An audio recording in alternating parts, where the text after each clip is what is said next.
பள்ளியாசல நடக்கிற மாதிரி எந்த அரசியல் கட்சி ஓட்டு பிச்சைக்கு இல்லாமல் இப்பெல்லாம் நடத்துகிறாங்க ஓட்டு பிச்சைக்கு. நான் வந்து நோம்பை கொச்சப்படுத்தலை. ஓட்டு பிச்சைக்கு இல்லாமல் ரொம்ப எழுச்சியாக ஒரு கொடி கிடையாது, ஒரு பேனர் கிடையாது, உள்ள ஒரு ஓர்டிங்ஸ் கிடையாது. டேபிளில் உட்கார்ற தலைவரை தான் பார்த்துருக்கீங்க. ஜெயலலிதாவாக இருந்தாலும் சரி, கலைஞராக இருந்தாலும் சரி, எங்கள் அண்ணன் மு க ஸ்டாலினாக இருந்தாலும் சரி, சின்ன ஒரு உதயநிதியாக இருந்தாலும் சரி, நீங்கள் பாட்டாளி மக்கள் கட்சி ராமதாஸாக இருந்தாலும் சரி, நீங்கள் யாரை எடப்பாடி பழனிசாமியாக இருந்தாலும் சரி, எல்லாம் மேலே உட்காந்துக்குவாங்க, எங்களை கீழே உட்கார வைப்பாங்க. ஆனால் எங்கள் பள்ளியாசலில் எப்படி உட்கார முறை தெரியுமா? தரையில் உட்கார வச்சு, இதுதான் சமத்துவம்.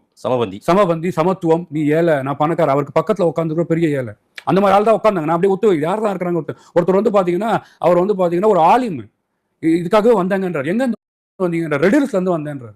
ரெடில்ஸ்ல இருந்து வந்தேன், இந்த பத்திரிகையை நான் வந்து கேட்டு வாங்கிட்டு போயிட்டு வந்தேன் அப்படின்றார். அப்போ வந்து இதெல்லாம் வந்து பார்த்தீங்கன்னா உண்மை ரியாலிட்டினால விஜய் அவர்கள் வந்து அன்னைக்கு ஒரு நாள் முழுக்க நோம்பு இருந்து, எந்த அரசியல் கட்சி தலைவரும் இல்லை சார் வரலாற்றில், ஒரு நாள் முழுக்க நோம்பு இருந்து எங்களை மாதிரியே உடை. நான் வந்து கேட்ட வரைக்கும் பார்த்தீங்கன்னா